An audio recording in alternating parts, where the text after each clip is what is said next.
Hello dear friends, मैं राजीव बाबू आज फिर हाजिर हूँ आपके समक्ष एक और वीडियो लेकर। जो वीडियो हमारी गणित से संबंधित एक समस्या के ऊपर आधारित है।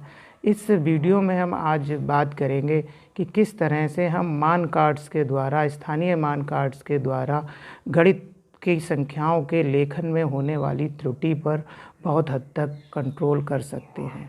जनरली हमने देखा है कि जिस समय हम संख्याएं लिखाते हैं, अगर हम एक संख्या एग्जाम्पल के तौर पर लें तो एग्जाम्पल के तौर पर हमने 302 संख्या ली।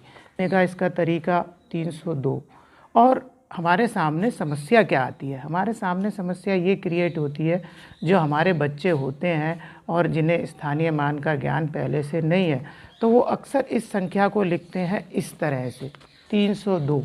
इस तरह की त्रुटि अक्सर बच्चों के लेखन में देखी गई है। ऐसे ही अगर हम एक और संख्या ले लें, एक और संख्या हमने 4013 ली, जिसे लिखने का सही तरीका ये है 4013। लेकिन बच्चों के द्वारा 4013 को कैसे लिखा जाता है? बच्चों के द्वारा 4013 को अक्सर इस तरह से लिख दिया जाता है। अब इस तरह की समस्या का निदान कैसे किया जाए? अगर बच्चे को स्थानीय मान का कंसेप्ट पूरे तरह से क्लियर होगा तो वो इस तरह की गलती नहीं करेगा। इस गलती के सुधार के लिए हम लोग बच्चों को सिखाने में स्थानीय मान कार्ड्स की मदद ले सकते हैं और इसके द्वारा बहुत अच्छे से इस त्रुटि को सुधारा जा सकता है। जैसे कि अगर हम बात करें 302 को लिखना है, तो 302 लिखने के लिए बच्चे को पता होना चाहिए कि 302 के लेखन में 3 आपका सैकड़ा है, 3 सैकड़े हैं। इसके अलावा जो दहाई का अंक है वो 0 है और इकाई का अंक 2 है। तो देखिए, स्थानीय मान कार्ड हमने इस्तेमाल किया, एक सैकड़े का कार्ड लिया 302। अब 300 लिया, 3 का हो गया, दहाई का अंक 0 है, दहाई का नहीं लिया, और इसके बाद हमने एक इकाई का अंक लिया, वो 2 है, और हमने इसे इस कार्ड के ऊपर रख दिया। ध्यान रखें, जब भी हम इसे इस्तेमाल करेंगे तो बच्चे को बताएंगे कि इस नोक से नोक मिलेगी, इस वाली नोक से नोक मिलाई जाएगी, और इस तरह से इस संख्या को लिखने में देखिए किसी तरह की कोई प्रॉब्लम क्रिएट नहीं हुई। अगर हम इसी तरह से उससे कहते हैं कि 312 लिखने के लिए क्या है, एक बिल्कुल क्लियर है कि बच्चे के सामने कि सैकड़े का अंक 3, 3 के बाद दहाई के अंक पर 1, तो हम दहाई वाला स्थानीय मान कार्ड लेंगे। ये आपने लगा दिया नोक से नोक मिलाकर, और इसके उपरांत हमने 2 इकाई वाला कार्ड लगा दिया, तो ये 312 आपका बन गया। अब इसी तरह से अगर हम 4015 की बात कर रहे थे, 4013 की बात कर रहे थे, 4013 किस तरह से बनाना है? 4013 बनाने के लिए हमने 1000 वाला 4000 लिया। 4000 के बाद पता है हमें कि इस कार्ड में हमारे पास जो सैकड़ा है वो 0 है ही नहीं सैकड़ा। सैकड़े के बाद दहाई के अंक पर हमारे क्या है?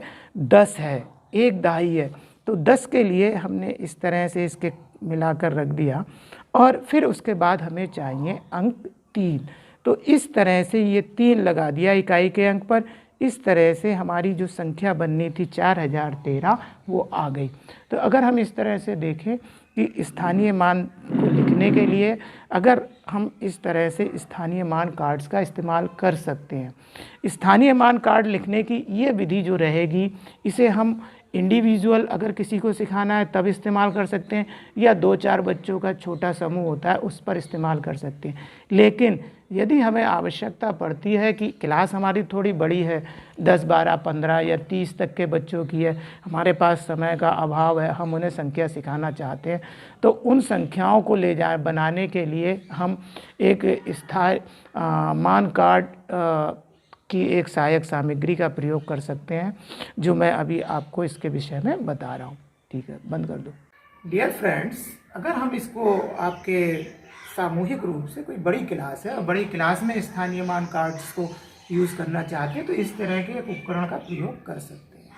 इस उपकरण के प्रयोग में मान लीजिए हमें अब इस समय लिखनी है 8550, तो 8550 की संख्या लिखी जा रही है, तो इसमें क्लियर है कि 1000 का जो आपका है वो 8 होगा, और उसके अलावा सैकड़े पर हमारे 500 होगा, और 50 दहाई के में 50 होगा, यानी 5 दहाई 50। तो उसे कैसे लिखेंगे? तो बहुत सरल तरीका है कि आपने एक 1000 का कार्ड लिया और 1000 का स्थानीय मान कार्ड हमने इसमें लगा दिया और बिल्कुल अंदर कोने तक कर दिया। 8000, फिर उसके बाद 500 के लिए सैकड़े का 500 का लिया और उसे आपने इस उपकरण में लगाया और इसे लगाने के बाद 550, ये 50 का आपने इसके अंदर योग कर लिया और इस तरह से हमारी ये संख्या बन गई 8550। इसमें अगर इकाई भी इंक्लूड कर दें, 8557 कह दें, तो 8557 के लिए पता ही है कि एक 8000 आपका 1000 पर 8, फिर आपका सैकड़े पर 5, ढाई पर 5, फिर 57 यानी इकाई पर 7। तो उसके लिए हम इस तरह का एक 7 इकाई का कार्ड इस्तेमाल कर सकते हैं और इस तरह से हमारी ये संख्या जो है इस मशीन के द्वारा दिखाई जा सकती है। तो इस तरह से हम कई संख्याएं बना सकते हैं और जो त्रुटि हमने अभी बताया था, जो स्थानीय मान ना जानने के कारण हो रही थी, वह त्रुटि से बचा जा सकता है। Thank you friends. इस तरह के प्रयोग के द्वारा, नए नए विधियों के द्वारा आप अपने शिक्षा में सुधार कर बच्चों के ज्ञान के लेवल को बढ़ा